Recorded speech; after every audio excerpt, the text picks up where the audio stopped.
il y a la constitution du pays.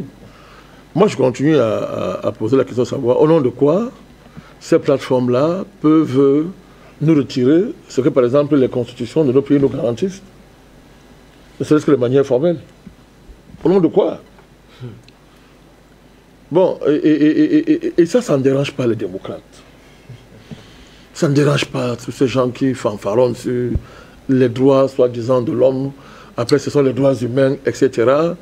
Le Tintin, l'autre jour de l'Élysée, a braillé, puisque ce qu'il raconte, il braille. Il bavarde, ne rien dit, sur la différence entre ce qu'il appelle l'international réactionnaire et l'international du progrès de la démocratie, où on respecte les droits de l'homme, les droits de la femme, machin.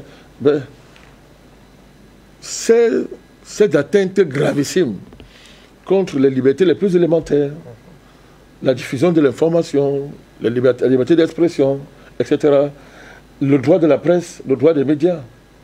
C'est-à-dire qu'une structure s'est arrogée du fait d'un monopole technologique qu'elle a de facto, s'est arrogé le droit de vous dire ce que vous devez dire, je me répète à dessein, de discriminer dans les opinions des uns et des autres. Mais c'est des sujets qui relèvent de la vie publique nationale et internationale. C'est incroyable, devant tout le monde. Nous ne comprenons pas toujours. Moi, je pense qu'avant, tout à l'heure, vous avez parlé de la nécessité de briser la dépendance. Il n'y a pas un débat là-dessus, Fabrice. C'est une exigence non négociable. Mais, en attendant, je rappelle qu'il y a des lois, il y a des constitutions dans nos pays. Le fait d'appartenir, ou bien d'être hébergé par ces plateformes-là, ne rend pas les lois internes aux communautés. Les communautés numériques, là. Les lois internes, n'est-ce pas, aux communautés numériques, supérieures aux lois de nos pays, à nos constitutions, et même ce que j'appelle, puisque nous y sommes, aux usages, n'est-ce pas, internationaux, comme ils aiment nous rappeler ça tout le temps, et comme on aime nous rappeler à nos États. Qu'est-ce qu'Afrimédia, qu'est-ce que les plateformes d'Afrimédia, YouTube, Facebook, ont fait d'illicite pour qu'on fasse disparaître quasiment toutes les plateformes de la chaîne. Qu'est-ce qui a été fait? Mais ça, on est là-dedans. Ce n'est pas l'arbitraire, c'est plus que l'arbitraire. C'est pas la première fois qu'on est habitué à ça. Il faut dire les précédentes fois, la page était juste suspendue. Il n'y avait pas la possibilité de pouvoir y entrer, avoir accès à nos comptes. Mais après, même lorsque nos pages ont été, on a pu les récupérer, on s'est rendu compte que plus de 300 vidéos avaient disparu. C'était des contenus qui étaient davantage liés à l'actualité internationale, sur l'Ukraine, sur Gaza. Tous les contenus, en tout cas, qui étaient liés à ces sujets ont littéralement disparu de cette plateforme. Mais il faut que quelque chose soit clair. Ce n'est pas une faveur que Facebook... YouTube fait à quiconque qui est hébergé par cette plateforme-là. Ce n'est pas une faveur. À tout point de vue, il n'y a pas de faveur là-dedans. Aucune faveur. C'est-à-dire que c'est incroyable. C'est-à-dire que ça devient aujourd'hui comme si c'était une distribution de nouveaux droits dont Facebook et YouTube seraient les sources originelles. Ça devient...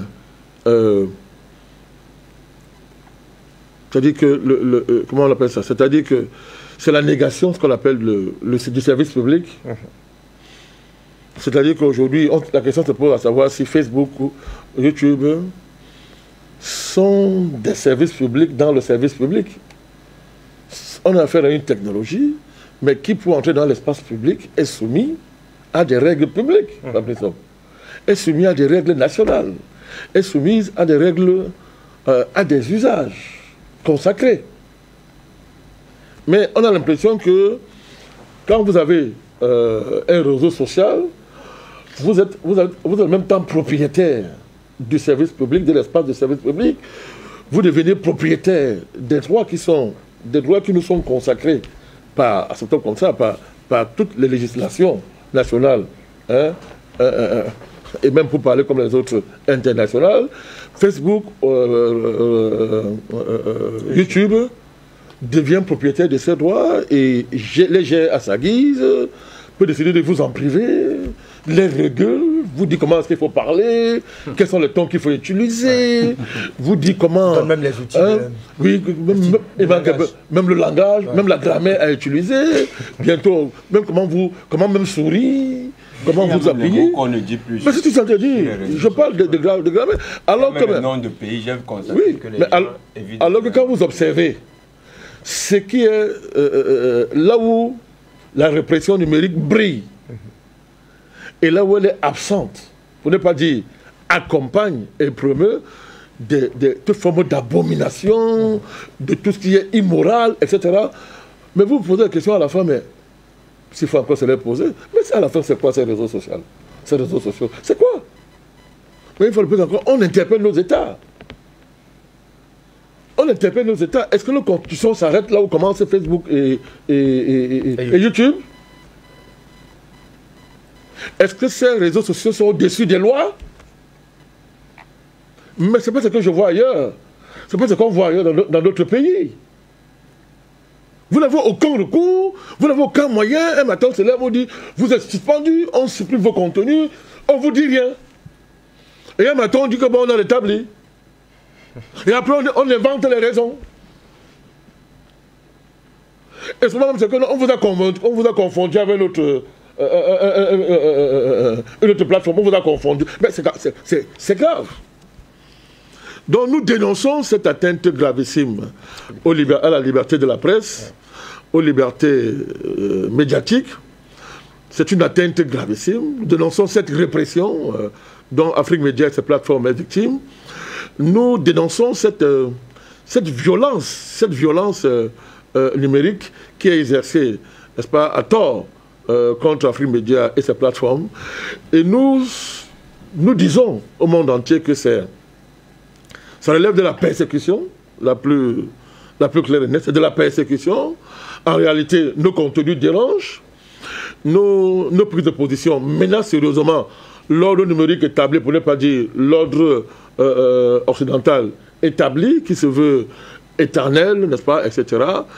Donc, on est dans de la répression politique, et puis c'est inacceptable, et comme vous avez dit, vivement, n'est-ce pas, qu'une véritable réflexion soit menée, sérieusement à notre niveau, pour sortir de cette dépendance. Merci. Merci à vous, Bertrand, oui, en amour. Oui, c'est